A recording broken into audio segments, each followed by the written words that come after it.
Hey guys. So what I'm going to do in these lectures is I'm going to go through existentialism. I'm going to first of all go through Jean-Paul Sartre's Existentialism Is Humanism, and then after that I go through the introduction of Simone de Beauvoir's The Second Sex. And I guess the bonus of these lectures is that they're going to be really relevant to some of the stuff that's happening in Lebanon today. Um, okay, so Sartre wants to tell us, right, what existentialism is, and he begins the text by going through some of the things that existentialism is not.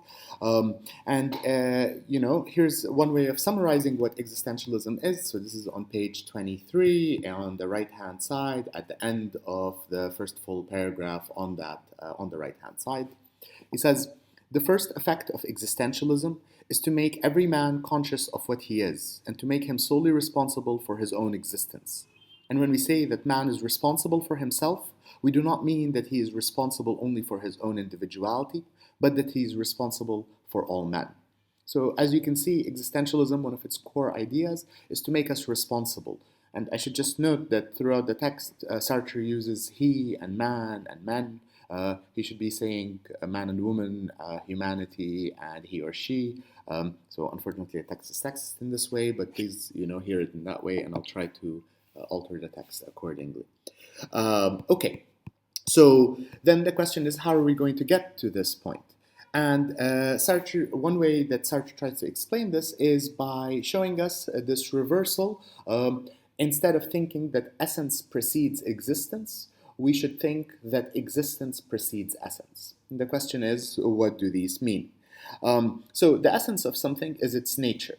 And its existence is the way it exists. So you can hear essence precedes existence means that the nature of something comes before or is prior to the way it exists, versus the way it exists is prior to its nature. So let's hear him say it. He says, this is on page 20, somewhere at the very bottom of the left-hand side of the page. He says, what they have in common, meaning both the theistic and atheistic existentialists, and I'll go back to this point of theism and atheism and existentialism. But he says, what they have in common is simply their belief that existence precedes essence, or, if you prefer, that subjectivity must be our point of departure. What exactly do we mean by that? So now he goes on to give us an example. Let me give you an alternative example, because it's an easier example. Think about, making, a banana cake, right, or a banana bread.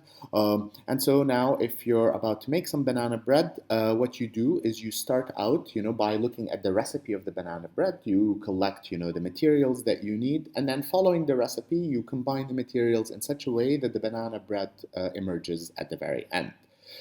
So now, here's one way you can think about it, right? In this case, essence precedes existence.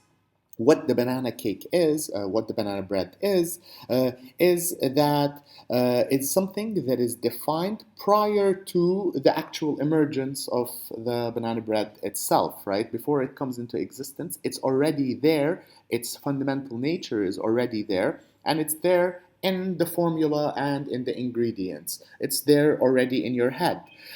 So, in other words, what it is, the fact that it's going to be banana bread, is defined prior to it coming into existence as banana bread, right? The example that Sartre uses is the making of a paper knife, right? Both examples are more or less the same. So let me just read to you some of the parts that Sartre gives. He says, if we consider a manufactured object, such as a book or a paper knife or banana bread or whatever, we note that this object was produced by a craftsman who drew his inspiration from a concept. He referred both to the concept of what a paper knife is and to a known production technique that is part of the concept, that is, by and large, a formula. So here we have the formula, right? And the formula comes before the object arises. Okay, now he says, look, in parallel to this, we can say, when we think of God the Creator, so this is on now page 21, when we think of God the Creator, we usually conceive of him as a superlative artisan. So God is like also a designer in the same way that, the person who makes the banana bread is designing the banana bread. Similarly, God is like this, designer, right? And the designer of what? Well, of us, at the very least. So he says, the concept of man in the mind of God is comparable to the concept of the paper knife in the mind of the manufacturer. God produces man following certain techniques and a conception, just as the craftsman following a definition and a technique produces a paper knife. Thus, each individual man is the realization of a certain concept within the divine intelligence. Okay, so then this is what it means to say that essence precedes existence. It's to say that the nature of something comes before it comes into being.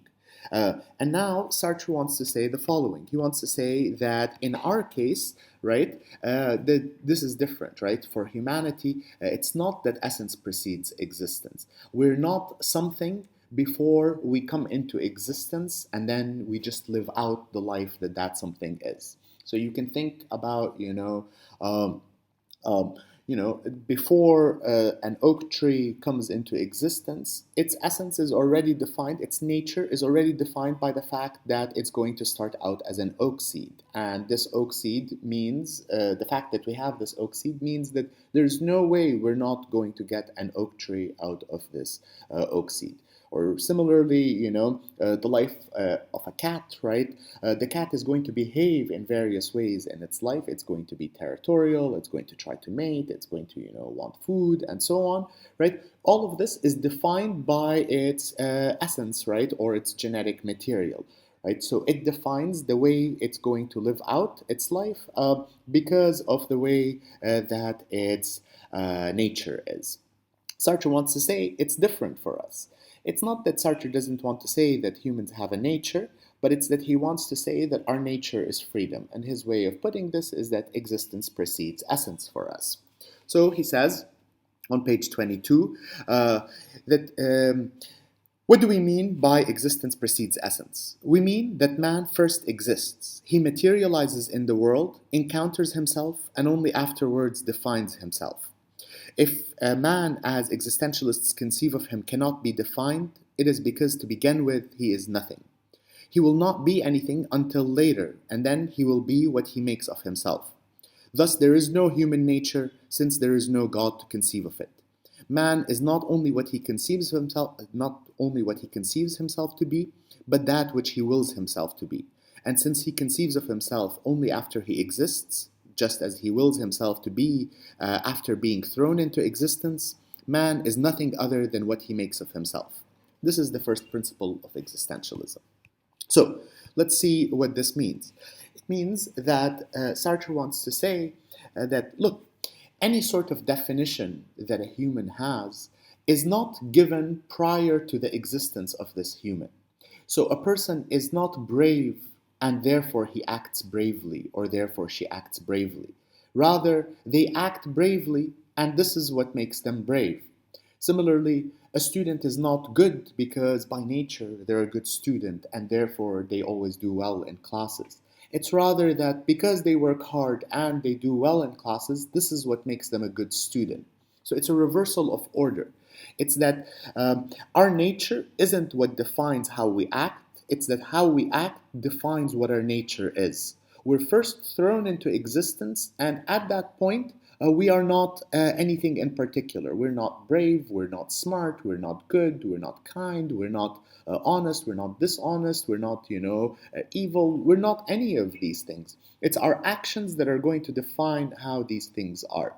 And this is why, for those of you who are watching this as part of the Film and Lit class, this is why we're looking at Herzog's Encounters at the End of the World, because there you see these humans who have made decisions that are very different than what you might think a normal human life is. Part of Sartre's point is that there is no such thing as a normal human life. For us, humans are fundamentally free, and it's what they decide to do with their freedom and how they decide to act, that's what defines them as being a particular sort of being. There are no generalizations that we can make and say all humans are like this. Well, I mean, I'm going to qualify that in a bit, but that's the core point. Okay, so Sartre also defines this in terms of the kind of creation of meaning. He says, when it starts out with the subjectivity of the individual, and then our subjective starting point, the fact that you start as your own existence, right? There's no way for you to do anything that transcends human subjectivity, that goes beyond human subjectivity.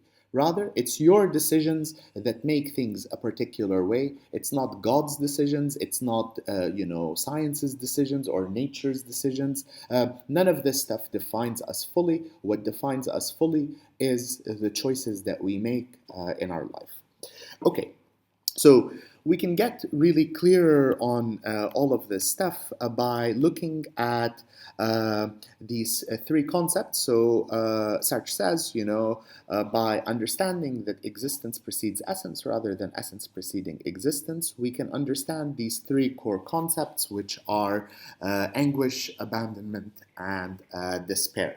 So actually, I'm going to reverse the order slightly. I'm going to, instead of talking about anguish, then abandonment, then despair, I'm going to talk first of all about abandonment and then move on to anguish and despair, because I think it makes more sense to think about it in that way, or it's at least easier to grasp it. Here's what he says on page 27. He says, when we speak of abandonment, we merely mean to say that God does not exist. We merely mean to say that God does not exist and that we must bear the full consequences of that assertion. So again, I just want to highlight that Sartre misleadingly talks about existentialism as being atheistic, but in fact later on he qualifies this in various points, but it's just, think of it as just a way of explaining in a simple language what he means by existentialism. So he says, we think that God does not exist and that we must bear the full responsibility for saying this. He says existentialists are strongly opposed to a certain type of secular morality that seeks to eliminate God as painlessly as possible. So the idea is that the fact that God does not exist, or to put it more accurately, the fact that humanity has no nature that comes prior to their existence, prior to your life, there is no nature that you have. This means that, let's see, he says it's not that this is not a disturbing thought. He says if we are to have a morality, a civil society, and a law-abiding world, it is essential that first certain values be taken seriously. Um, so Sartre wants to say that it's not just, we eliminate God and we can just go on as we please. He says existentialists, this is on the bottom of page 28, he says existentialists, on the other hand, find it extremely disturbing that God no longer exists. For along with his disappearance goes the possibility of finding values in any intelligible heaven. There could no longer be any a priori good, since there would be no infinite and perfect consciousness to conceive of it. Nowhere is it written that good exists, that we must be honest or must not lie.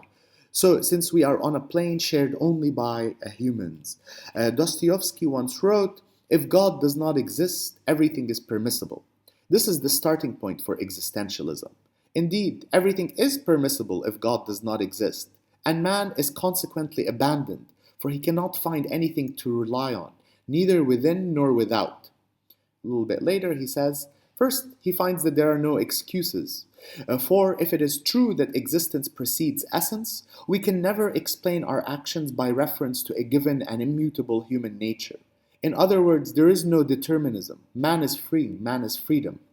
If, however, God does not exist, we will encounter no values or orders that can legitimate our conduct. Thus, we have neither behind us nor before us, in the luminous realm of values, any means of justification or excuse. We are left alone and without excuse. This is what I mean when I say that man is condemned to be free. Condemned because he does not create himself, yet nonetheless free, because once cast into the world, he is responsible for everything that he does. So here's now one way of understanding abandonment. Abandonment means that Insofar as there is no fundamental human nature, whether in the mind of God or whether in the empirical world, then it means that we can't justify anything that we do by saying, oh, but this is the way nature is, the God given nature or the scientifically given nature or whatever. Rather, we now have to take responsibility for the ways that we act. This is the sense in which we're abandoned. We're abandoned to having to construct or to write our own values. He says on page 29, at the kind of the bottom, neither do existentialists believe that man can find refuge in some given sign that will guide him on earth. They think that man interprets the sign as he pleases, and that man is therefore without any support or help, condemned at all times to invent man. So this is another nice way that Sartre describes this idea of abandonment. The idea is that there are no signs. What does this mean? It means that, in life, people often, speak about, having a sign that they should do something or they shouldn't be. You're like, oh, the fact that I failed this test is a sign that I should drop the class. Or you might say, the fact, that this person treated me with this way is a sign that I should treat them in that way. People are seeing signs in the world all the time. But Sartre wants to say, look, we're abandoned. It means that the world gives us no signs. Any signs we're seeing in the world are signs that we're putting there. Another way to put it is that the world is always the silent world. The world never tells you what it means or what its value is. Humanity is always the ones that ascribe value to things and meanings to the things that they find in the world. If you interrogate a tree about its nature, you ask it, what is your nature? The tree doesn't answer. If you turn to the heavens and you ask, God doesn't answer. Nobody answers you. The only things that produce meaning and that give value to things are other humans. The world is always the silent world. And so, in this sense, we are abandoned in the world because the world doesn't tell us what we should do. What tells us what we should do is what we decide and what the human community as a whole decides. So now he says, let's actually talk about this idea about signs. So if I'm going to skip around a little bit in the text. So on page 33, he says, Catholics will reply, but there are signs. He says, be that as it may, it is I who chooses what those signs mean. When I was in a German prison camp, so now he tells us this story. When I was in a German prison camp, I met a rather remarkable man who happened to be a Jesuit. This is how he came to join the order. So a Jesuit is kind of a religious character, right, who chooses a kind of ascetic life and chooses to, spend it in the worship of God and so on. So this is how he came to join the order. He had experienced several frustrating setbacks in his life. His father died while he was still a child, leaving him in poverty.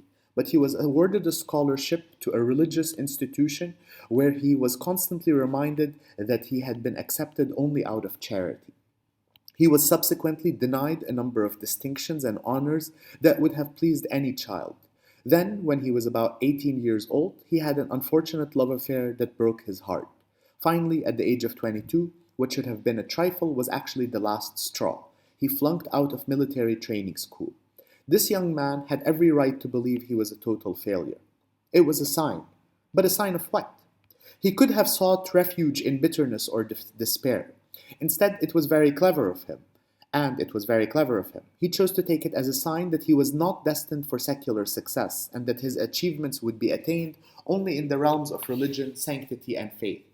He saw in all of this a message from God, and so he joined the order. Who can doubt that the meaning of the sign was determined by him and by him alone? We might have concluded something quite different from this set of reversals. For example, that he might have been better off training to be a carpenter or revolutionary. He therefore bears the full responsibility for his interpretation of the sign. This is what abandonment means. It is we ourselves who decide who we are to be. Such abandonment entails anguish. So, here's now the story, right? This character faces various encounters, various things happen to them in their life, And now, in response to these, they make a decision. They see the Jesuit sees all of these failures as a sign that he should turn to God and he should become a religious character, right? But Sartre says, look, you could have decided something else. If you fail at everything, maybe you just resort to drugs, or maybe you resort to, doing something more practical like being a carpenter, or maybe you just resort to despair and bitterness, or maybe you commit suicide. How do you know what these events tell you to do or what their sign is? They're not a sign of something given to you in advance, they're a sign that you put there. Take it for our example now, as this, uprising is happening in Lebanon. When you see that the streets are closed and that the people are rebelling on the streets, you might now, as a student, wonder to yourself, well, what should I do? Should I go to class when the university reopens, or should I stay at home? Should I go down and join this revolution, or should I not? Well, Sartre just points out that you're abandoned. You're abandoned. There is nothing that can tell you what it is that you should be doing. You have to take full responsibility for what you choose to do in these circumstances. If you choose to say that, the roads are closed, therefore I must not go to class, it's not the roads being closed that's forcing you to not go down to class. If you really wanted to, you could just try and walk it, why not? That's one option that you have. If the roads are closed, does this mean that you should stop studying? It depends on you, right? None of this entails anything for what you have to do. What entails something for what you have to do is what you or how you decide to respond to the situation. So this is the sense in which we're free. It's that the world doesn't tell us what we ought to do. There is no sign in the world that tells us how we should behave. It's us who bear the full responsibility for our choices and in how we choose to act. So, okay, let's take a look at another example, which is also a bit close to the stuff that we're going through right now. He says, this is now on page 30. He says, to give you an example that will help you better understand what we mean by abandonment, I will mention the case of one of my students who sought me out under the following circumstances. His father had broken off with his mother and moreover was inclined to be a collaborator. So you have to think that he's talking about all of this in the context of the world wars, in particular World War II. His older brother had been killed in the German offensive of 1940, and this young man, with primitive but noble feelings, wanted to avenge him. His mother, living alone with him and deeply hurt by the partial betrayal of his father and the death of her oldest son, found her only comfort in him. At the time, the young man had the choice of going to England to join the Free French forces, which would mean abandoning his mother, or remaining by her side to help her go on with her life. He realized that his mother lived only for him and that her absence, perhaps his death, would plunge her into utter despair. He also realized that ultimately, any action he might take on her behalf would provide the concrete benefit of helping her to live, while any action he might take to leave and fight would be of uncertain outcome and could disappear pointlessly like water and sand. For instance, in trying to reach England, he might pass through Spain and be detained there, indefinitely in a camp, or after arriving in England or Algiers, he might be assigned to an office to do paperwork.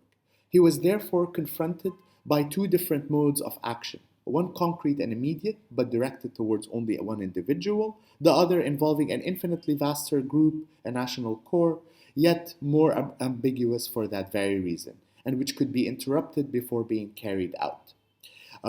What could help him make this choice? So he asks this question. So think about this situation, you're confronted with a decision, like the decision that this student is confronted with, to either stay with his mother or to go and fight, right? And you are here confronted with the decision to either stay at home or go down to the protests or go to your classes anyway. And now the question is, what will help you decide which of these choices you should make? The point that Sartre is making is that, in fact, different systems, different moral systems will tell you different things. On the one hand, you're pressured, you might say to yourself, well, look, if I have to pursue my education and I value an education, then I should go to class. But at the same time, if I go to class, then I can't go to these protests, and these protests are an investment in our future because even if I graduate, there's nowhere for me to get a job in the country. I have to leave the country, and I don't have a country that I can actually commit to because the country is more or less falling apart. So, what's the right thing to do in this circumstance? It seems like both things are the right thing to do. To go to class is the right thing to do in one way, and to go to the protests is something to do, the right thing to do in another way. But you can't do both. So, what will help you make this decision? Sartre is pointing out that in life we're often confronted by these situations in which the choice is ambiguous and no rule will help us to decide what it is that we should do. So we have to commit ourselves. Now you might say, okay, well look, the world can't help me decide, and maybe some rules can't help me decide, but won't some other people be able to help me decide? Um, Sartre says, okay, look, this is now on page 33. He says, I can't, this means that I shouldn't seek within myself some authentic state that will compel me to act, any more than I can expect any morality to provide the concepts that will enable me to act. So, on the one hand, there's nothing in you that tells you, your nature doesn't determine how you should behave, nor do the rules tell you how you should behave, nor, as I added, right, does the world tell you how you should behave. Uh, you may say, well, he went to see a professor for advice. So maybe then the solution is to just try and get some advice from some other people. But now Sartre says, but if you consult a priest, for instance, it's you who has chosen to consult him, and you already know in your heart more or less what advice he is likely to give. In other words, to choose one's advisor is only another way to commit oneself. So let's just stop here, right? So think of it this way, who do you turn to for advice? Do you turn to your parents right now for advice on what you should do in this uprising? Or do you turn to me for advice? Do you turn to the dean of students for advice? The problem is that in turning to somebody for advice, you're making a choice. Nobody tells you who the right advisor is. So if you turn, to the sheikh or to the priest or to the teacher or to the dean of students or to your parents, this is a choice that you're making. So you're still abandoned. Other people can't tell you how you should behave. The world can't tell you how you should behave. Nothing inside of you tells you how you should behave, and other people don't tell you how you should behave. So this is what Sartre means by abandonment. You're abandoned to making your own choices. Okay. So, in other words, just to recap it really quickly, the idea is that nothing gives us meaning. Certainly, there is no meaning that comes from outside the human world, and from within the human world, there are only other people who can speak to you, and yet you have to choose who these other people are. The world is silent, and inside of you, there is no nature that will determine how you should behave. So that's abandonment. Okay, let's move to anguish. Okay, so for anguish, now just think of abandonment, right? The idea is that in abandonment, the meaning is coming from us. It's not transcendent in the sense that it doesn't come from outside of us. So now if you look at pages 24 and 24, 25, 26, these are the pages I'm going to look at now. Sartre says, our responsibility, this is on 24, our responsibility is thus much greater than we might have supposed, because it concerns all mankind. I'm not committing myself alone. I am choosing to be resigned on behalf of all. Consequently, my action commits all mankind. I am therefore responsible for myself and for everyone else, and I am fashioning a certain image of man as I choose him to be. So now think about this idea, right? That it's not just that you're creating meaning by yourself, right? You're abandoned to make up meanings, right? But these meanings don't just affect you. And this is not just because, you perform your actions in public and in front of other people. Even when you do them by yourself, you're actually implicating all of humankind in your actions, according to Sartre. So why is that? Well, you can think of it like this, right? If humans have no fundamental nature that is independent of existence, then all generalizations about humanity as a whole are false generalizations. It's not the case that you can say that humans are warsome, or humans are peaceful, or humans are kind, or humans are evil. You can't say any of these generalizations because these generalizations depend on what humans in fact do. Humanity is warsome only insofar as individual humans choose to commit acts of war. Humanity are honest only as insofar as individual humans choose to act honestly.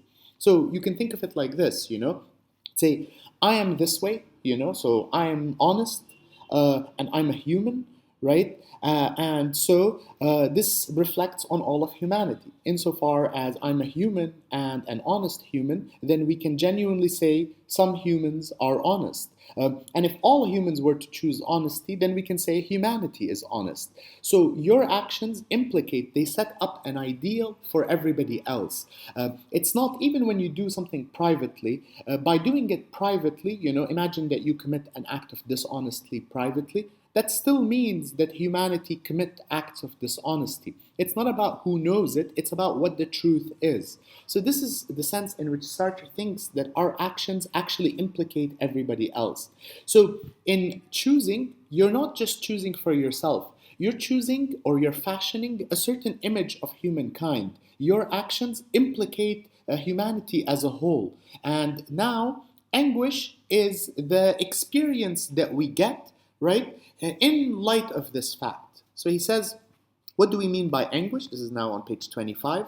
He says, a man who commits himself and who realizes that he or she is not the only individual that he or she chooses to be, but also a legislator choosing at the same time what humanity as a whole should be, cannot help but be aware of his or her own full and profound responsibility. So, in other words, anguish is the feeling of not only being responsible for yourself, but of being responsible for everybody else as well. He says, look, of course, you might not take on this responsibility. So, on towards the end of 25, he says, in truth, however, one should always ask oneself, what would happen if everyone did what I am doing? The only way to avoid that disturbing thought is through some kind of bad faith. Someone who lies to himself and excuses himself by saying everyone does not act that way is struggling with a bad conscience, for the act of lying implies attributing a universal value to lies. So now we'll talk a bit more about bad faith in at least two of the classes. But in short, bad faith is this attempt to conceal our freedom and our responsibility from ourselves. So Sartre says, maybe you don't say to yourself, what if everybody acted this way? And you're like, no, people don't act this way. I'm just doing this. But nevertheless, you're responsible, right? And in a way, you're lying to yourself in order to conceal the fact that it could be that everybody could act this way. If you can act this way, then this means that any human can act this way. So you are setting up an ideal for every other human. And now you can see that this has kind of profound consequences because it means that even your very singular, minute actions that might seem insignificant become terribly significant. Look, imagine that you, unwrap a piece of chocolate and then you have that little wrapper and you throw it on the floor. Or you smoke a cigarette and you throw the cigarette butt on the floor. This doesn't mean, yes, maybe this one thing that you did is insignificant. You might think, it doesn't really dirty the streets all that much. But you're actually committing to humanity acting in this way. And so it's perfectly possible that everyone acts in this way. And so this means that you are, for dirtying the streets and for not, taking care of your surroundings and for your environment. So, in fact, your responsibility, even in this very small gesture, is a much bigger responsibility than you might have thought. And insofar as you have to make up this choice, you're abandoned, this produces what he calls anguish.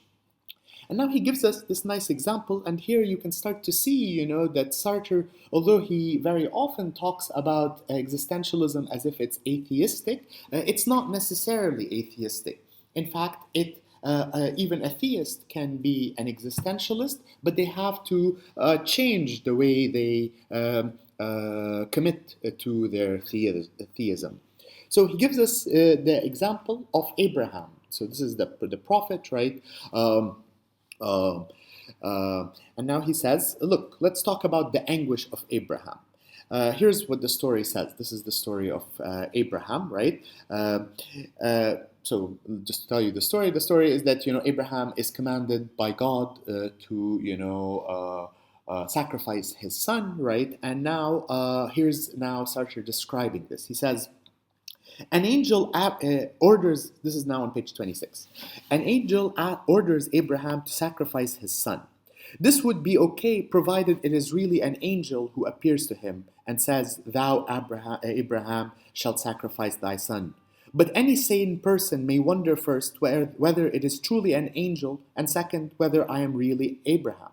What proof do I have? If an angel appears to me, this is a little bit later, if an angel appears to me, what proof do I have that it is an angel? Or if I hear voices, what proof is it that these are coming from heaven and not from hell, or from my own subconscious, or some other pathological condition? What proof is there that they are intended for me? What proof is there that I am the proper person to impose my conception of man on humanity? I will never find any proof at all, nor any convincing sign of it. If a voice speaks to me, it is always I who must decide whether or not this is the voice of an angel. If I regard a course of action as good, it is I who will choose to say that it is good rather than bad. There is nothing to show that I am Abraham, and yet I am constantly compelled to perform exemplary deeds. Everything happens to every man as if the entire human race were staring at him and measuring itself by what he does. So every man ought to be asking himself, am I really a man who is entitled to act in such a way that the entire human race should be measuring itself by my actions? And if she does not ask herself this, she masks her anguish. So here Sartre tells us, right, think about the story of Abraham. When Abraham hears this voice and has to suppose that it's the voice of an angel. Remember, insofar as we're abandoned, it means we have no evidence that something is coming to us from outside of the human world. If you think about it, why would Abraham be anguished? If Abraham was certain that this was an angel speaking to him, then he should just kill his son. This is what he should do. He shouldn't be tormented at all. He shouldn't be worried at all, and so on. But in fact, to make sense of the story of Abraham, to make sense of Abraham's anguish, right, we have to understand that Abraham had to commit to believing that this is an angel that's speaking to me. I'm not just losing my mind, and it really is me who is Abraham. Nothing guarantees this outside of him. And in acting this way, he portrays a certain image of humankind as, say, subservient to God, as, being, able to believe in the face of the silence of the world. So this is then what anguish is. It's the experience that we have when we confront the fact that we must choose and that our choice implicates everyone else, and we choose in a state of abandonment. So that's anguish. Okay, so now we have anguish and abandonment. Now let's turn to see what despair means. And I mean, I have to say, all of these terms that Sartre uses, they might seem a little bit dramatic, but what he means is something very realistic in them, It's not, you should kind of look away from that it's anguish or abandonment, right? And just focus on what the experience is that Sartre is talking about. So he says, this is now on page 34, as for despair, it has a very simple meaning. It means that we must limit ourselves to reckoning only with those things that depend on our will, or on the set of probabilities that enable action. Whenever we desire something, there are always elements of probability. So here's now a preliminary definition of despair. Despair means that you act in a way where the only thing that matters, right, and the only thing that is of significance is what you choose and what you can control. You can't bank on other people or the world or human nature or God doing what it is that you want. Your project is something that you have to commit to, and you have to limit yourself to saying, I do what I can in this situation. Outside of that, it's outside my control. So I can't, say, oh no, I'm doing this because everybody will do this with me. It's not, you're not sure that everybody else will do this with you. To act in despair is to act within the limits of your own possibilities, right? Within what you can control. You can't wait for other people to either do this thing for you or to follow your example or be, certain that one day they will carry this on. You have to operate only within what is possible for you. So here's Sartre saying this on page 35. He says, I operate within a realm of possibilities, but we credit such possibilities only to the strict extent that the action encompasses them. From the moment that the possibilities I am considering cease to be rigorously engaged by my action, I must no longer take interest in them. For no God or greater design can bend the world and its possibilities to my will. So this is just what I just said, right? Let me just give you now a little bit more, of what he's saying. So he says, look, think about it, like you're working right now in these protests, okay? You might decide, I come down to the streets. Will everybody else come down? It doesn't matter, Sartre says. You act in despair in the sense that you act as if nothing else matters, What matters is that you choose this, and in choosing this, this is enough. This is all that you can control. You can't, force everybody else to come, and you can't believe that their nature is going to force them to come, that they're all, going to be committed to this goal. But you can do what is within your control. So if you want to go down, then you go down, right? And now, insofar as you do this, here's now Sartre talking about, also a political action. He says, how should you feel about the others?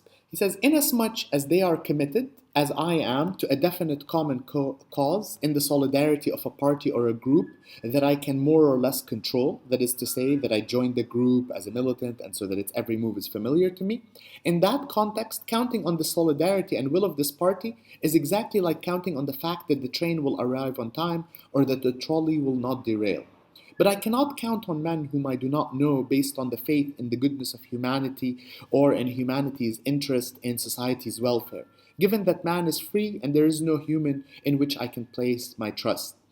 But I cannot, a little bit later he says, but I cannot assert that this revolution will necessarily lead to the triumph of the proletariat. I must confine myself to what I can see. So, ignore his example, but just think of it this way, he's saying, look, I can't, put my faith in everybody else and say, oh, the Lebanese will all, accept to, fight for this better Lebanon or something like that.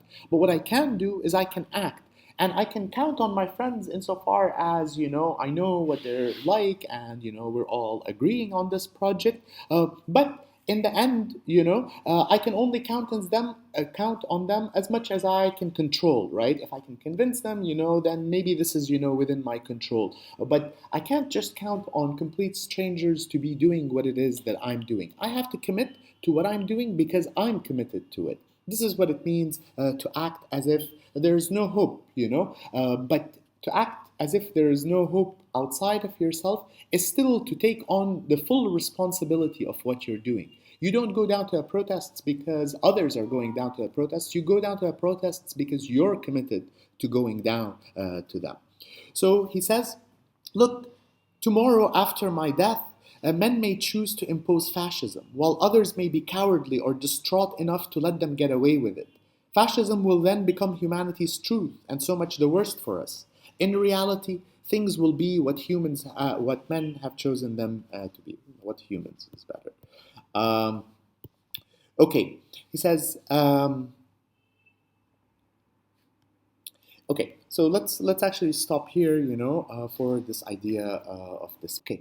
So now that we have this idea of existence precedes essence, which results in anguish, abandonment, and despair, now Sartre starts to talk about a few other things, right? So he considers some objections to existentialism and also considers whether really, as he starts out in the beginning of the essay saying that existentialism leads to inaction or something like that, or if it's pessimistic.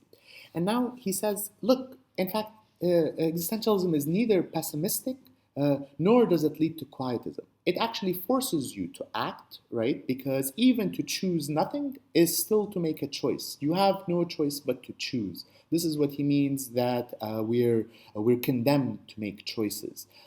In a way, this is why I say, it's not that he's saying there is no human nature. He's just saying that human nature is freedom. It's that our way of being is a way where we have to choose the way that we are. And now he says, in fact, it's not, that we're pessimistic. It's rather that we're very optimistic. And this optimism of existentialism makes people anxious. It makes people anxious because now they have to take responsibility for all the things that they've been doing and all the things that happened to them. You can't now say, oh, my circumstances made it like this.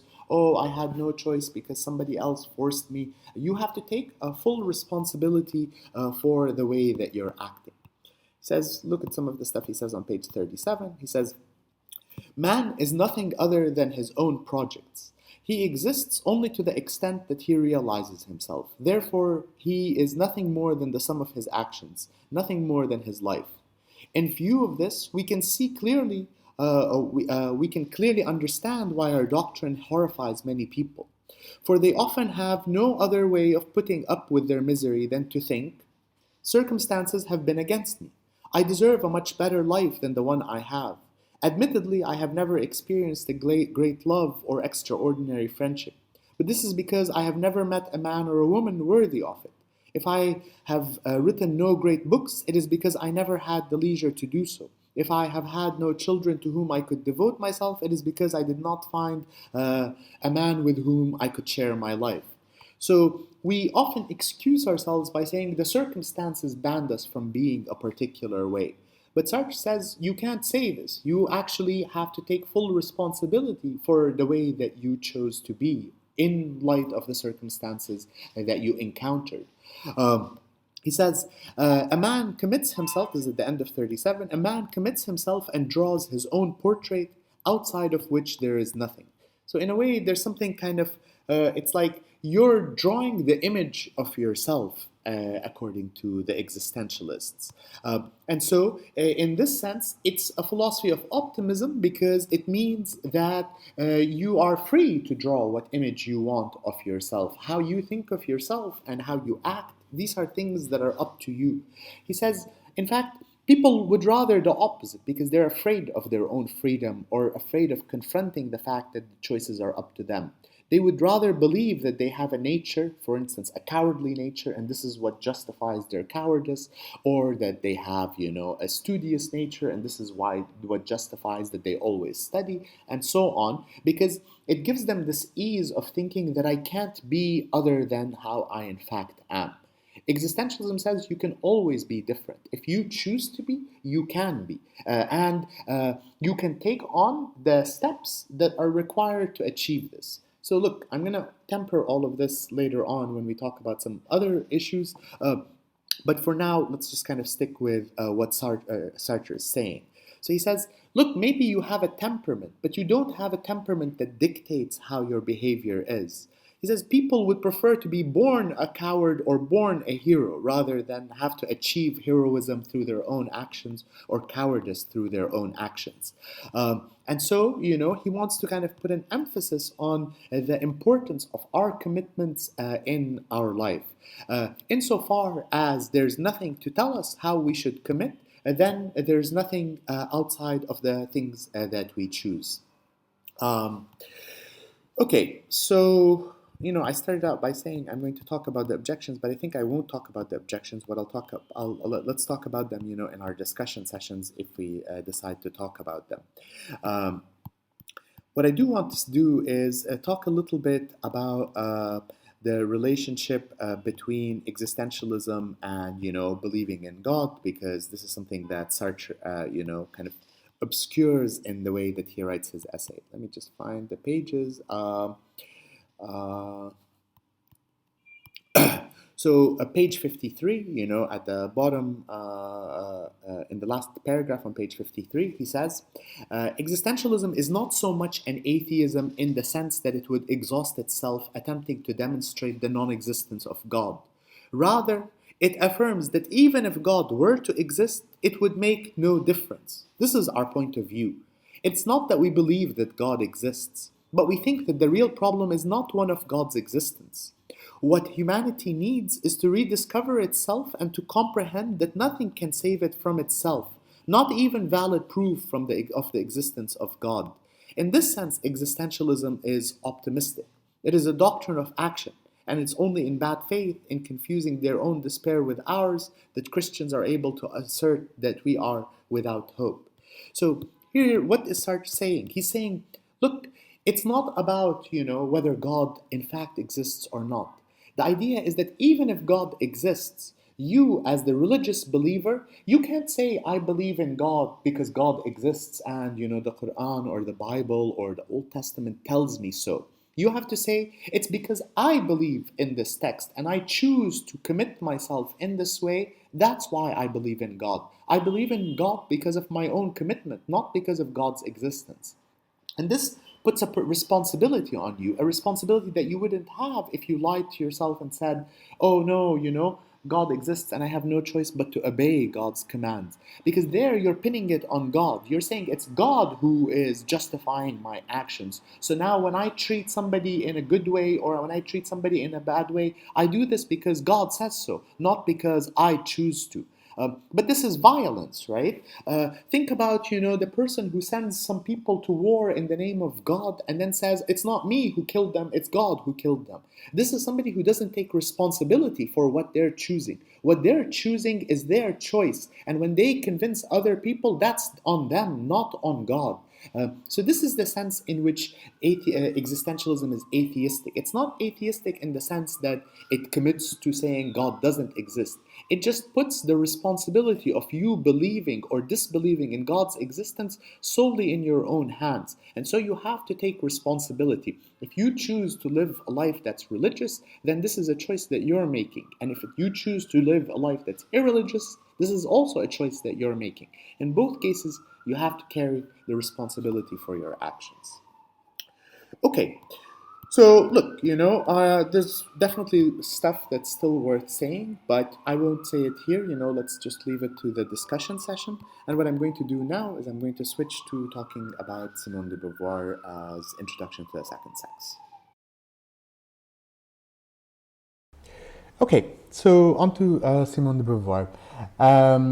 In a way, it's really nice, that we're able to cover this stuff on existentialism in this context because so many of these things are so deeply relevant today.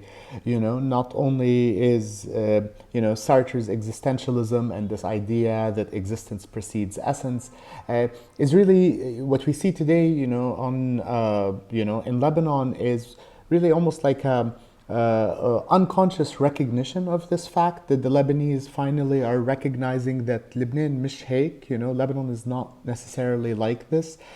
It's really our actions that define it, and the more they act, the more they recognize that actually Lebanon is defined by them, not the other way around. Lebanon doesn't define them, it's defined by them. And another component of this revolution that's happening is the kind of clear role that women are playing in this. And there's something interesting in that because if you think, that essence precedes existence, then you would think that women are just women and they're defined as women. And so it would be surprising that they should start to behave differently under these contexts than the role that they've played in the past, Why would they start to behave differently? After all, if they were always what they are, then they should continue to behave in exactly the same way. So I think, now when we look at Simone de Beauvoir, this is going to, raise some interesting kind of observations about this sort of phenomena.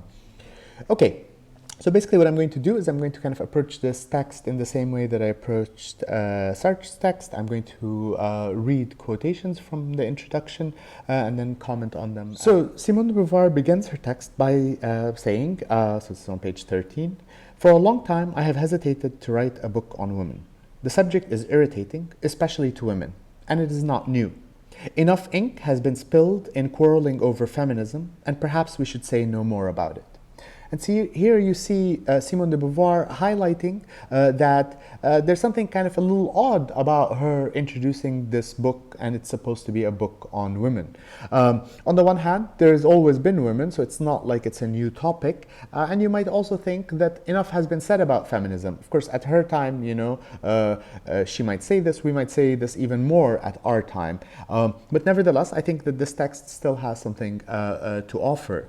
And so she says, look, it seems like a subject that we shouldn't really be sitting and talking about. Nevertheless, here she is. She's about to write this, 700-page book or so. So she says, after all, is there a problem? And if so, what is it? Are there women, really? So now she asks this question, are there really women? And you might think, yeah, isn't it obvious? There are women. After all, half the human race is women. Let's see what she means by this. She says, most assuredly, the theory of the eternal feminine still has its adherents who will whisper in your ear, even in Russia, women still are women. And other erudite or knowledgeable persons, sometimes the very same, say with a sigh, woman is losing her way, woman is lost. One wonders if women still exist, if they will always exist, whether or not it is desirable that they should, what place they occupy in this world, what their place should be. What has become of women was asked recently in an ephemeral magazine. So here, Simone de Beauvoir is just introducing some of these questions about, what people are saying about women. And, you can kind of see echoes in this. You might say, women are acting weird these days, or, they're not very feminine, or, you hear all sorts of things in popular culture. At the same time, it seems like a woman is just a woman by virtue of having, this biological makeup. So here's now Simone de Beauvoir continuing. She says, but first we must ask, what is a woman? Woman is a womb, says one. But in speaking of certain women, connoisseurs declare that they are not women, although they are equipped with a uterus like the rest. All agree in recognizing the fact that females exist in the human species. Today, as always, they make up about 1/2 of humanity. And yet we are told that femininity is in danger. We are exhorted to be women, remain women, become women. It would appear then that every female human being is not necessarily a woman. To be so considered, she must share in that mysterious and threatened reality known as femininity. So what's Simone de Beauvoir saying here? Well, she starts out with this, basic definition, which she kind of states dramatically, and she says, look, you might say, what is a woman? A woman is a womb, here, referring to the fact that women have a certain biology, that their bodies are different from men's bodies, and so on. So now you're going to try to define woman as a biological category. A woman is defined by having certain physiological features.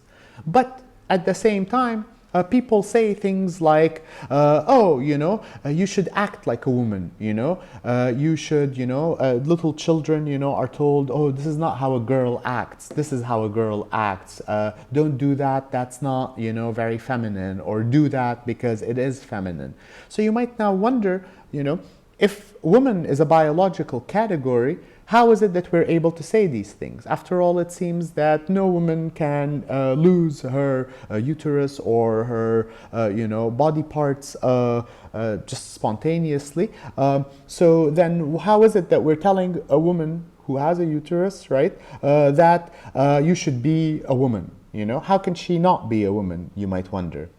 So Simone de Beauvoir points out that there's kind of something paradoxical about this, and she says, well, clearly then it looks like it's not the case that every woman who is part of the female human being is immediately a woman, right? A female human being is not equivalent or equal to a woman. For her to be a real woman is for her to share in this mysterious reality known as femininity. So now she considers this other end. She says, but does the word woman then have no specific content? So now, if you're not going to say that woman is a biological category, then maybe you should just say the opposite, that there is no such thing really as being a woman. She says, does the word woman then have no specific content? This is stoutly affirmed by those who hold to the philosophy of the Enlightenment, of rationalism, of nominalism. Women to them are merely the human beings arbitrarily designated by the word woman. Many American women, particularly, are prepared to think that there is no longer any place for women as such. If a backward individual still takes herself for a woman, her friends advise her to be psychoanalyzed and thus get rid of this obsession. So here, Simone de Beauvoir is drawing kind of two extremes. On the one extreme says, a woman is defined as a woman by her biology. If you're not going to define a woman that way, the other extreme might just say, look, a woman is just a category in language. We label some people women, and anybody can be a woman depending on how they're labeled. So there's really nothing, no content to this idea of being a woman. And now, in fact, she's going to oppose both of these. She's already told us why the biological category isn't good enough, since not all women who are female, since not all females automatically count as women, they cannot be feminine and so on. So then what about the other extreme? She says, but nominalism, so this is what she calls nominalism. You can think of them as essentialism on one side, which says a woman has an essence, and its essence is having a uterus or whatever, right? By contrast, you have nominalism, which just says it's just a category in language. She says, but nominalism is a rather inadequate doctrine, and the anti-feminists have had no trouble in showing that women simply are not men. Surely, woman is, like man, a human being, but such a declaration is abstract. The fact is that every concrete human being is always a singular, separate individual. To decline to accept such notions as the eternal feminine, the black soul, the Jewish character, is not to deny that Jews, Negroes, women exist today. This denial does not represent a liberation for those concerned, but rather a flight from reality. So here she just points out this. She says, look, if you just say a woman is just a category, then in a way you're denying a certain sort of reality. After all, maybe it's not the case that every female, automatically counts as a woman, but surely we want to distinguish, we want to make this biological distinction between, females and males. And she points out that, when we try to dismiss a category by saying it's just linguistic, this is really a dismissal. It's like you're refusing to confront certain differences that might really exist. And so, this is when she gives the example of, blacks or Jews or whatever. Okay, so now she asks this. So you can see now that she's problematized this issue of being a woman, right? It's not a simple answer. There's something puzzling about the fact that we can say, a woman is just a female, and then, at the same time say not all females are women because they're not acting feminine enough or they're not behaving in the right ways.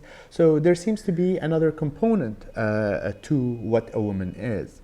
So she says, if her functioning as a female is not, this is page 14, if her functioning as a female is not enough to define woman, if we decline also to explain her through the eternal feminine, and if nevertheless we admit provisionally that women do exist, then we must face the question, what is a woman?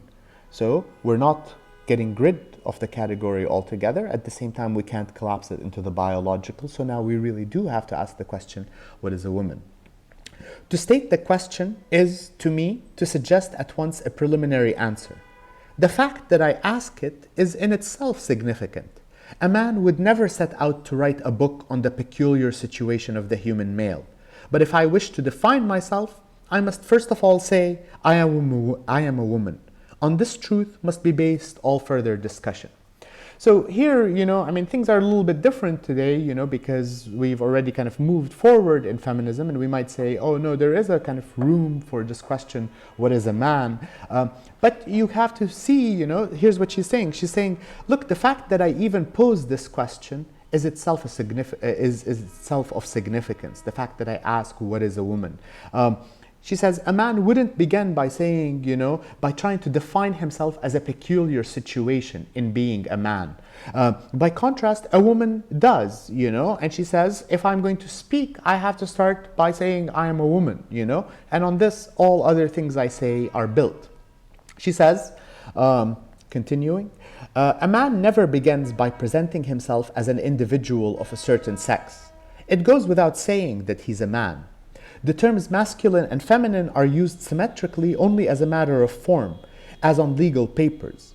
In actuality, The relation of the two sexes is not quite like that of two electrical poles, for man represents both the positive and the neutral, as is indicated by the common use of man to designate human beings in general, whereas woman represents only the negative, defined by limiting criteria without reciprocity. So here she points out something. She says, look, in language, we don't use the terms masculine and feminine and woman and man equally. It's not really symmetry, right, between man and woman. It's that we often use man to mean what is neutral, the human, and also what is a man. By contrast, a woman is like a peculiar condition.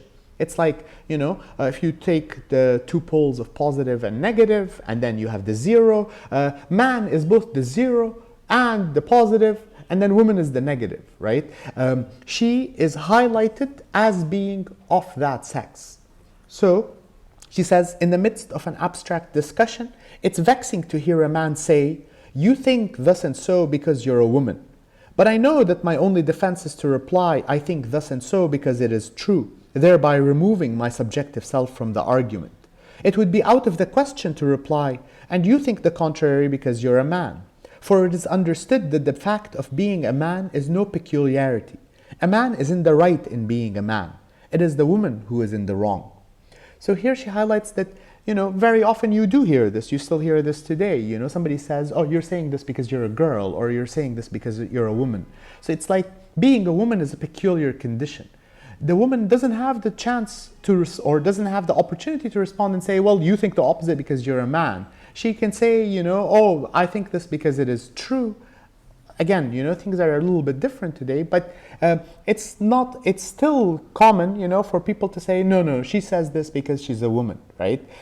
As if being a woman deviated her from what is ordinary or what is normal, from neutrality, where man is neutral and also the man. To kind of elaborate on this point, this is still on page 15, she says, woman has ovaries, a uterus. These peculiarities imprison her in her subjectivity. They circumscribe her within the limits of her own nature.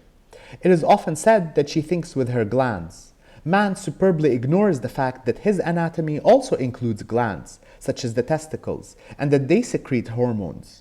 He thinks of his body as a direct and normal connection with the world, which he believes he apprehends objectively, whereas he regards the body of a woman as a hindrance, a prison, weighed down by everything peculiar to it. So here she puts it in a very clear way, and she just says, look, it's like we treat a woman as if she's somebody who's wearing colored glasses, right? She sees the world in a distorted way, and the distortion comes from the way that her body is. People say, oh, she's PMSing, or she's on her period, Even women will use this sort of excuse, as if being in that condition distorted your perspective on reality. And now what Simone de Beauvoir is pointing out is that, well, it's not like men don't have a distorted view on reality. After all, they have bodies which have, particular organs, which also secrete glands and which secrete hormones, which include glands and secrete hormones.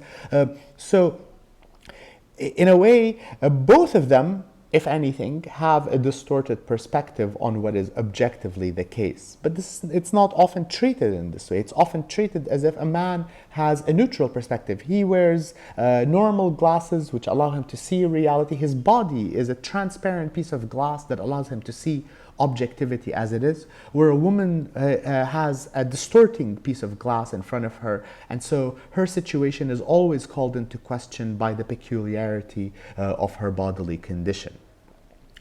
So she says the female, she's quoting here Aristotle, she says, hear this, in religions, right? The idea that woman was made out of man and she's made out of a part of man. So it's like she's already in this deviant condition, whereas man is not in a deviant condition. Very often we're told that man is created in the image of God, and then woman is created in the image of man. So she's like a copy, right? She's not, got this direct connection to reality, but rather an indirect connection. You definitely see this in all of the monotheistic religions, at least the Abrahamic monotheistic religion. She says, the body of man makes sense in itself, so this is now 15 to 16, the body of man makes sense in itself quite apart from that of woman, whereas the latter seems wanting in significance by itself. Man can think of himself without woman. She cannot think of herself without man. And she is simply what man decrees. Thus she is called the sex, by which is meant that she appears essentially to the male as a sexual being. For him she is sex, absolute sex, no less. She is defined and differentiated with response to man, and not he with reference to her. She is the incidental, the inessential, as opposed to the essential. He is the subject, he is the absolute, she is the other. Again, these are just, kind of observations that she's making. She's saying, look, we think of a man as being a self-contained unit. But a woman, she's often prompted like, oh, where is your husband? Where is, your male counterpart? As if she doesn't make sense by herself on her own. Whereas a man does make sense by himself on his own. Moreover, women are treated as if they are essentially sexual beings, right? As if there is something that their sexuality and their sexual identity is an essential part of what they are. But of course, men's sexual identity and their sexuality is also an essential part of what they are, at least as much as women, right? But this is not how we treat it. We think of women, as she puts it, as the sex, right? They are looked at from the perspective of a man. It's like man is what is fundamental, he's the subject, and then like player two, that's woman, right? It's not, woman is never player one, she's always player two, and player two doesn't make sense if there's no player one, where player one is now the man.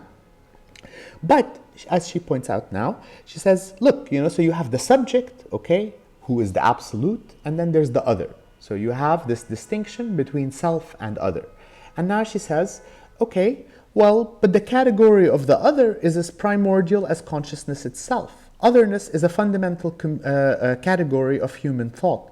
Thus, it is that no group ever sets itself up as the one without at once accepting the other over against itself. If three travelers chance to occupy the same compartment, that is enough to make vaguely hostile others out of all the rest of the passengers on the train. So this is by page 16, she's saying this. So what is she talking about here? Well, what she's pointing out is that the way we humans experience ourselves is that once you set up an identity, once you say, I am X, there is always the not X. So there is always the other. And in general, this is true psychologically of us. If all of us, are in the class, then we say, we are in the class and those are the others, right? In your family, the others are the ones who are outside. In your, neighborhood, the others are the ones who are outside that neighborhood. There's always this dichotomy between the self and the other. So this is, she thinks, something fundamental to the way we humans are. Identity, by initiating that identity, says what it is not, and then what it is not is the other. So now she adds, this is now on page 17, but the other consciousness, the other ego, sets up a reciprocal claim. The native traveling abroad is shocked to find himself in turn regarded as the stranger by the natives of neighboring countries. As a matter of fact, wars, festivals, trading, treaties, and contests amongst tribes, nations, and classes tend to deprive the concept other of its absolute sense and to make manifest its relativity. Willy-nilly, individuals and groups are forced to realize the reciprocity of their relations. How is it then that this reciprocity has not been recognized between the sexes? That one of the contrasting terms is set up as the sole essential, denying any relativity in regard to its correlative and defining the latter as pure otherness? Why is it that women do not dispute male sovereignty? No subject will readily volunteer to become the object, the inessential. It is not the other who, in defining himself as the other, establishes the one. The other is posed as such by the one in defining himself as the one. But if the other is not to regain the status of being the one, he must be submissive enough to accept this alien point of view. Whence comes this submission in the case of women? So here, what is she saying? She's saying, look, anytime I set up myself as me and you guys are the others, you reciprocally set up the reverse claim. For you, you're you, and I'm the other. And this happens, if I'm Lebanese, then the others are the non-Lebanese. But when I'm there, no, I'm the outsider, and they're the ones who are the Italians or whatever they are. So there's always this reciprocity between self and other. I might be the one team and you the other in relationship to me, but they don't define themselves as the other as well. They define themselves as we're the one and you're the other. So the question is, if woman is now being treated as if she's the other, the question is, why isn't it that man is the other as well? So now Simone de Beauvoir, what she wants to do is she wants to ask, why hasn't this relationship been reversed? Why is it that women haven't set up this reciprocal claim that men are the secondary ones, not women are the secondary ones? And so, one way, you can think of it is, what is it that made women submit in this way? And so on page 17, she says, there are, to be sure, other cases in which a certain category has been able to dominate another completely for a time. Very often, this privilege depends upon inequality of numbers. The majority imposes its rule upon the minority or prosecutes it. But women are not a minority. So here, what she's going to do is now she goes through a series of possibilities. And she says, look, maybe one way in which one group can dominate another is that some are the minority while others are the majority. But of course, women are not a minority, they're half the human race. Again, she says, again, the two groups concerned have often been originally independent. They may have been formerly unaware of each other's existence, or perhaps they recognized each other's autonomy. But a historical event has resulted in the subjugation of the weaker by the stronger. The scattering of the Jews, the introduction of slavery into America, the conquest of imperialism are examples in point. In these cases, the oppressed retained at least the memory of their former days. They possessed in common a past, a tradition, sometimes a religion or a culture.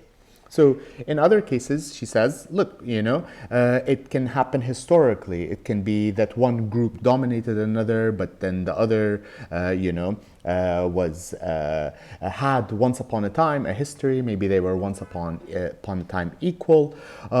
But as she's going to point out, right, it's not the case with women either. It's not that they had, they weren't separated from men at some point and they didn't get subjugated at some point or met each other at some point and then got subjugated.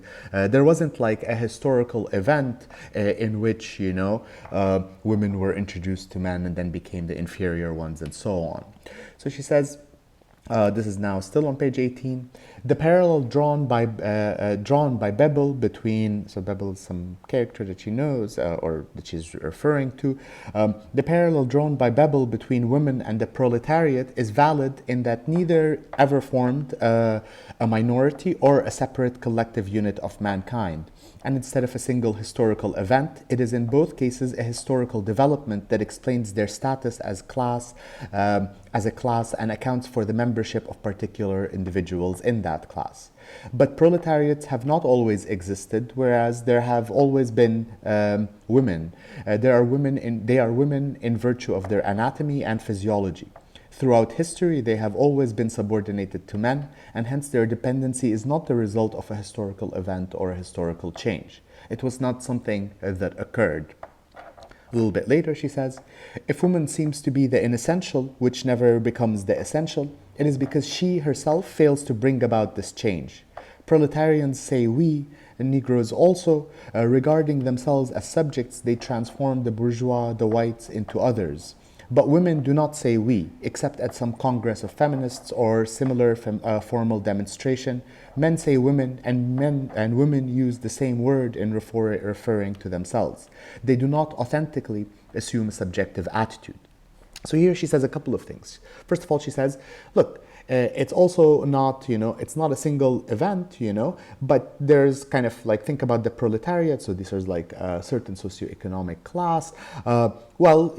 They don't form a minority or a separate collective, but historical developments make them assume the position of the proletariat. And she thinks that there's some similarity to women in this case.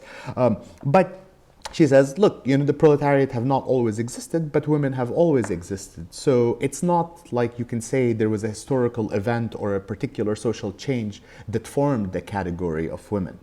And then she goes on to say this, she says, look, when any of these groups end up forming, like, the proletarians, she says, say we, the blacks might say, in a particular culture, like in the US, or think about, here, we have other races that might, that show, like the Syrians or the Palestinians. Well, all of them might say we, but she says women don't say we. Again, this is now different, because now we have these kind of strong feminist movements that are emerging where women talk about themselves in the plural.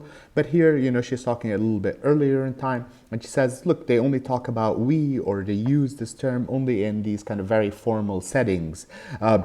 But also she points out that very often the proletariat don't think of themselves as, they don't, so the question is who names who, If I call you an other, you don't by that same token end up calling yourself an other. You call yourself the one.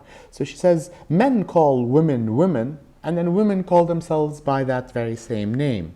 So here, what she wants to say is that, in a way, women are partly to blame for their own subjugation. And this is something that she's going to develop, Again, so you have to see this in line with existentialism, where existentialism is all about trying to take as much responsibility on yourself as possible, So she doesn't want to absolve women. She doesn't want to say, oh, women were just kind of pushed around and they had nothing to do with this. She thinks that there are certain factors that made it possible for them to adopt this secondary position, and that they're in some sense responsible for it, or at least to an extent responsible for it. So now on pages 18 and into 19, she says she's now explaining why it is that women have not been able to kind of adopt this idea of a we ourselves, as opposed to those others, the men. She says the reason for this is that women lack concrete means for organizing themselves into a unit which can stand face to face with the correlative unit. They have no past, no history, no religion of their own, and they have no such solidarity of work and interest as that of the proletariat. They are not even promiscuously herded together in the way that creates community feelings among the American Negroes and ghetto Jews. They live dispersed amongst the males, attached through residence, housework, economic condition, and social standing to certain men, fathers or husbands, more firmly than they are to other women. If they belong to the bourgeoisie, they feel solidarity with men of that class, not with proletarian women. If they are white, their allegiance is to white men and not to Negro women. She says, continue. So let me just read all of them and then just talk about it. The proletariat can propose to massacre the ruling class, and a sufficiently fanatical Jew or Negro might dream of getting sole possession of the atomic bomb and making humanity wholly Jewish or black. But women cannot even dream of exterminating the males. The bond that unites her to her oppressors is not comparable to any other. The division of the sexes is a biological fact, not an event in human history. Here is to be found the basic trait of women. She is the other in a totality of which the two components are necessary to one another. So she makes various points in these quotes. First of all, she points out that one problem is that women have not had a common past or a common history or a common religion of their own. And I mean, to some extent, Simone de Beauvoir is not quite right. In fact, what has happened is something a bit more violent than that. That women have always had, there were Greek women and they were doing something, and, then there was Roman women, and then there were Arab women, and then there was so many, women in different cultures. But very often, their history has been suppressed by not allowing them to write or to speak this history, so that we know a lot about what men in Greek times were doing, but we know much less than about what women were doing. And very often this has taken the form of just not educating women, not enabling them to be able to record their own history. And today what we see is an attempt to retrieve this lost history, this suppressed history, so as to produce this sense of solidarity. And she also says, look, it's not like women are herded together. You know, very often, like in the US, you might find like black neighborhoods. So, you know, this is a way of kind of putting them aside. Or think about, you know, in Nazi Germany, where the Jews are, you know, trying to, they collect them spatially, or they put them in somewhere else, right? It's not like women are in this position. It's not like women are in one place and the men are in some other place. As she says, women are dispersed amongst the males, right? They're attached to their residence, their homes, their economic condition, and they're related to their fathers, their husband, their sons. And indeed, very often they feel themselves more attached to these men than they do to other women. So, you know, the Lebanese woman feels closer to the Lebanese man than she feels to the Chinese woman. And so they don't have the sense of we, you know, so as to oppose the men to. Okay, and then finally she says, you know, this kind of essential part, which is that she says, look, it's also they're attached to the other, you know, so they're attached to men in a way that's necessary, unlike all these other cases, you know. These Africans before this project of, you know, slavery were living in Africa, and, you know, they weren't the blacks of America or of Europe, right? They were just what they were, right? They were their own thing. And then, you know, at some point, some historical event brings them to become a minority amongst the whites and so on and so forth. But this is not the case for women, right? It's not, they can't possibly think of themselves as either separate from the men or as able to just eliminate them altogether, you know? Maybe, you know, these African Americans now, you know, decide, okay, we're going to take over America and we're just going to get rid of all white Americans. And this is a project that they might actually engage in, but women can't think, let's just kill all men, right? If they kill all men, then the human race goes away. So she's an other in a necessary relationship, unlike all of these other relationships, right? We're connected to each other. Men and women are connected to each other in a way where you can't eliminate either, because it's a biological fact, not an event in human history. Okay. So now, pages again, 18 and 19, she says, look, women have only gained what men have been willing to grant. They have taken nothing, they've only received. Now on page 19, she says, man, the sovereign, will provide woman, the liege, with material protection, and will undertake the moral justification of her existence. Thus she can evade at once both economic risk and the metaphysical risk of a liberty in which ends and aims must be contrived without assistance. Indeed, along with the ethical urge of each individual to affirm his subjective existence, there is also the temptation to forego liberty and become a thing. This is an inauspicious road, for he who takes it, passive, lost, ruined, becomes henceforth the creature of another's will, frustrated in his transcendence and deprived of every value. But it is an easy road. On it one avoids the strains involved in undertaking an authentic existence. When man makes of woman the other, he may then expect her to manifest deep-seated tendencies towards complicity. Thus, women may fail to lay claim to the status of subject because she lacks definite resources, because she feels the necessary bond that ties her to man regardless of reciprocity, and because she is often very well pleased with her role as the other.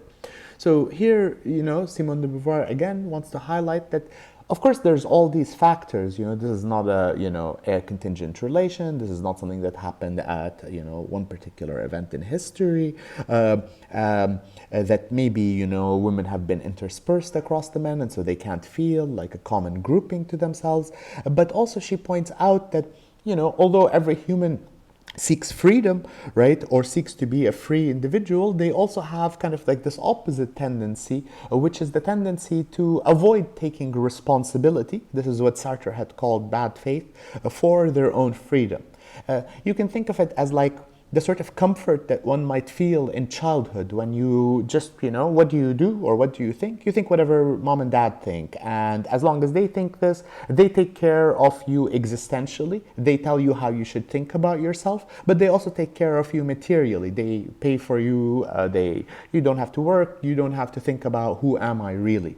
And she says that, in some way women are responsible because they have not taken up, they have kind of been seduced into accepting this easy way of life. But it's an easy way of life that's coming at a cost. In the same way that you as a child, right, yes, your parents tell you, how you should think of yourself, and this puts you at ease existentially, and they also pay for you, and this means you don't have to work for your own income. But of course, you're also subservient to them, They get to tell you what you should do and what you shouldn't do, and they boss you around. And so you're paying a cost. And she thinks that, at least to some extent, women have participated in their own otherness by taking up these sorts of roles. Okay, and now she tries to explain to us, so this is on page 2021, she says, but it will be asked at once, how did all this begin? And now she says, it's easy to see that the duality of the sexes, like any duality, gives rise to conflict. And doubtless the winner will assume the status of absolute. But why should man have won from the start? It seems possible that women could have won the victory, or that the outcome of the conflict might never have been decided. How is it that this world has always belonged to the men, and that things have only begun to change recently? Is this change a good thing? Will it bring about an equal sharing of the world between men and women? These questions are not new, and they have often been answered. But the very fact that woman is the other tends to cast suspicion upon all the justifications that men have ever been able to provide for it.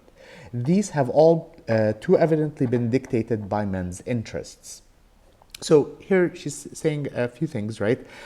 She's saying, look, it could have been that women won, or women were the self, and then the men were the other. But this didn't happen. And she kind of describes it as if this is not something that happened in history. But I think that's not quite right. It would have happened in history, but in a way it happens in distant history, so that as far as we know, in recorded history, we always see women being, or at least largely being, secondary to man. And she says, look, any justification that we hear of this, we have to be suspicious of it, because it's actually coming, who gets the right to say how things are? Well, the one that's dominant, right? The one who's dominating. And now men have been dominating. So any story that they give about why women are secondary is kind of open to suspicion. And now she points out that, she says, legislators, this is on page 21, legislators, priests, philosophers, writers, and scientists have striven to show that the subordinate position of women is willed in heaven and advantageous on earth. The religions invented by men reflect their wish for domination. In the legends of Eve and Pandora, men have taken up arms against women. So now she points out that actually men have told, in a way, many stories about why women are secondary. Just think about, the creation story with Adam and Eve, or she gives the story of Pandora, but there's a lot of other stories. There's also, you can still see this in scientific discourses today, where many scientists want to say, oh no, it's kind of okay, in nature we see, male animals are more susceptible to raping these female animals, and they use rape, which is kind of a loaded concept, which it's not quite clear that you can apply it in the animal realm. But in any case, I guess this is some stuff we would have to discuss in the in-class discussion rather than here in a video. So she says, look, men have told lots of stories that justify to women their secondary position. And now on page 23 and 24, she says, one of the benefits that oppression confers upon the oppressors is that the most humble amongst them is made to feel superior. Thus, a poor white in the South can console himself with the thought that he is not a dirty nigger. And the more prosperous whites cleverly exploit this pride. Similarly, the most mediocre of males feels himself a demigod as compared with women. But men profit in many subtle ways from the otherness, the alterity of women. Here is a miraculous balm for those afflicted with an inferiority complex. And indeed, no one is more arrogant towards women, more aggressive or scornful than the man who is anxious about his virility. Those who are not fear-ridden in the presence of their fellow man are much more disposed to recognize a fellow creature in woman. But even to these, the myth of woman, the other, is precious for many reasons. They cannot be blamed for not cheerfully relinquishing all the benefits they derive from the myth, for they realize they would lose what they would lose in relinquishing woman as they fancy her to be, while they fail to realize what they have to gain from the woman of tomorrow. And here, let me just say this, I'm sorry, she's got a lot of racist language, today it would count as racist language, and I'm just reading it as it is, but yeah, it's not good.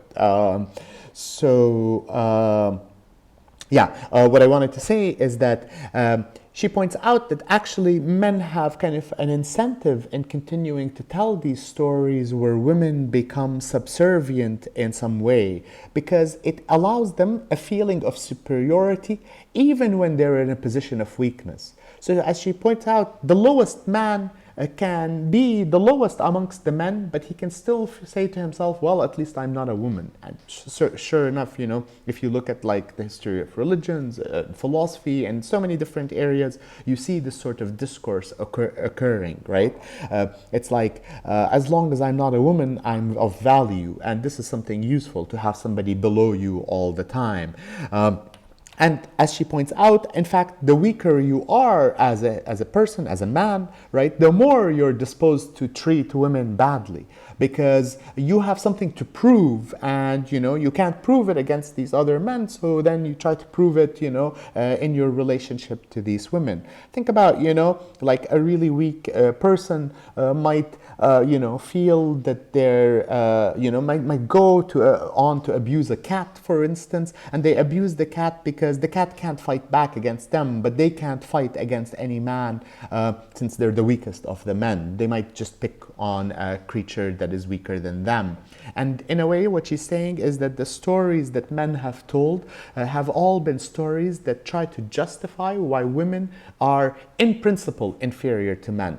This way, even the weakest man has an incentive in keeping up this story, and in fact, the stronger men can make use of this, because then they can abuse this weaker man, while continuing to give him the feeling that he's not at the very bottom of the chain, so to speak. So now she turns to this question of a solution. And I just want to point out, this is a huge book that Simone de Beauvoir is writing. It's also a very worthwhile read. And in it, she says a lot about how women have been seen throughout history, how they've been depicted in works of fiction and by writers, the myths that revolve around men, women's development, about women and women's development, through their, being a child, becoming a grown woman, and so on. And she, outlines an existentialist way of thinking about women. And so here, she's going to start getting to some of this, but in an introductory way. On page 25, she says, people have tirelessly sought to prove that woman is superior, inferior, or equal to man. Some say that, having been created after Adam, she is evidently a secondary being. Others say, on the contrary, that Adam was only a rough draft and that God succeeded in producing the human being in perfection when he created Eve. Woman's brain is smaller, yes, but it is relatively larger. Christ was made a man, yes, but perhaps for his greater humility. Each argument at once suggests its opposite, and both are often fallacious.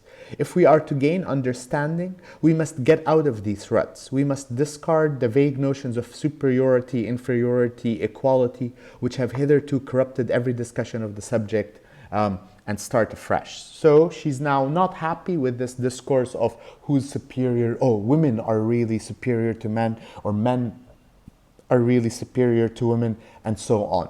We'll see why in just a second. So later on page 25, she says, very well, but then how shall we pose the question?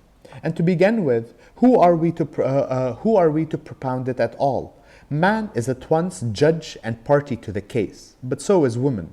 So she's just pointing out that, in a way, neither of them can give an unbiased answer because both of them have some benefit in saying what a woman is. A woman has some reason to say, no, I'm the superior one. A man has reason to say, no, they're not the superior one. What we need is an angel, neither man nor woman. But where shall we find one? Still, the angel would be poorly qualified to speak, for an angel is ignorant of all the basic facts involved in the problem. So, okay, neither man nor woman can pose this question or raise these issues in a kind of impartial way. But an angel wouldn't be able to either. We can't, not that we can find an angel, but it wouldn't be able to answer it either because it doesn't have anything to do with, the duality of the sexes.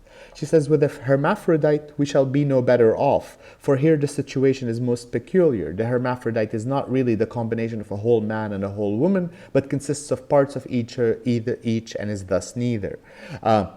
So she says, it's like, something that doesn't have a sex is no good. Something which combines features of both sexes is no good. So then how are we going to pose this question? Okay.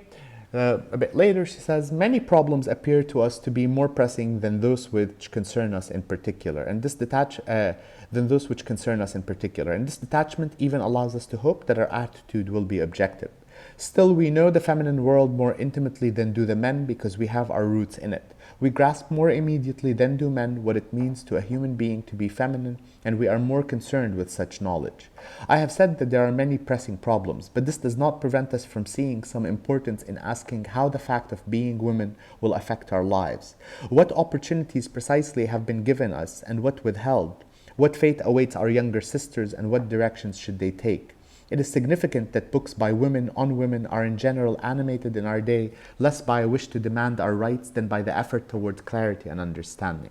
And so here she, says, look, ultimately then what we really should do, is that as women, we are placed in a position where we know more intimately what women are going through. And so we're in a position to talk about this issue. And it's not about an issue of demanding rights. It's more an issue of trying to provide clarity and understanding about the situation that women find themselves in.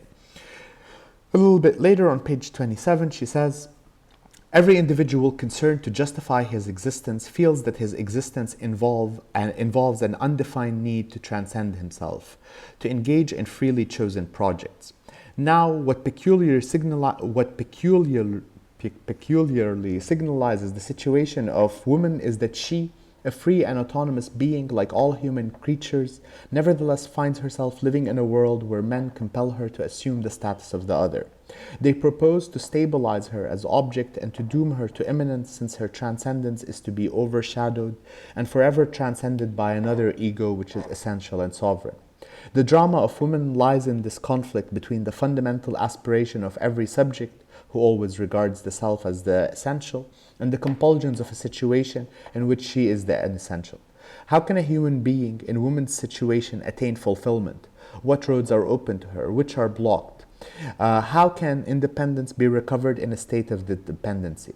What circumstances limit women's liberty, and how can they be overcome? These are the fundamental questions on which I would fain throw some light. This means that I'm interested in the fortunes of the individual as defined not in terms of happiness, but in terms of liberty.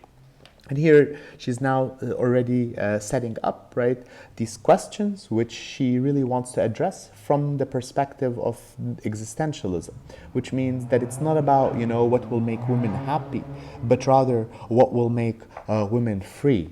And now, this is really, I think, where some of the most interesting parts in the text show up, right? What she really wants to say is this, is that women, so how should we think, think about Sartre saying, we're radically free and so on. But now we're saying there's a difference between men and women, or at least between males and females. Well, how should this difference affect freedom? How do our bodies affect freedom? We can also ask this about just biological urges like hunger and so on. Shouldn't we say that our freedom is rather circumscribed instead of just saying it's absolute freedom in the way that Sartre often talks? And so there is a way of kind of talking about this, which is to think of it in terms of a situation. that our freedom is a situated freedom, and it responds to a situation that it finds itself in. So actually, a little bit later in the sections on biology, there's some parts that are worth reading. So let me just read them. She says, man is not a natural species. Man is a historical idea. Woman is not a completed reality, but rather a becoming. And it is in her becoming that she should be compared to man. That is to say, her possibilities should be defined. What gives rise to much of the debate is the tendency to reduce her to what she has been, to what she is today, in raising the question of her capabilities. For the fact is that capabilities are clearly manifested only when they have been realized. But the fact is also that when we have to do with a being whose nature is transcendent action, we can never close the books.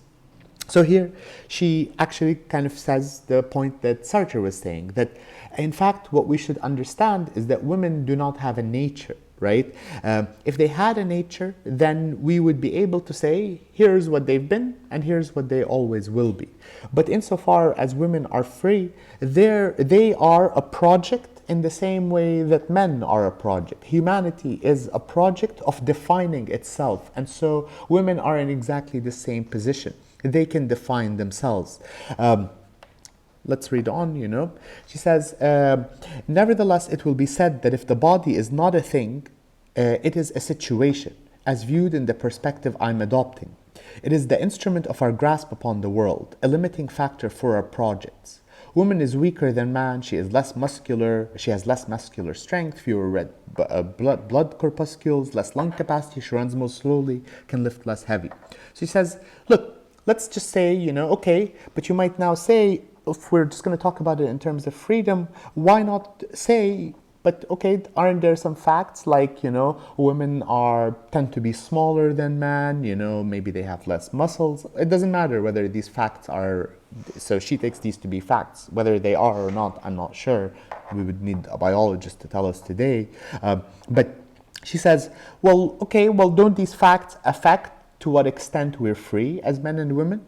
And now she says this. She says, certainly these facts cannot be denied, but in themselves they have no significance. Once we adopt the human perspective, interpreting the body on a basis of existence, biology becomes an abstract science.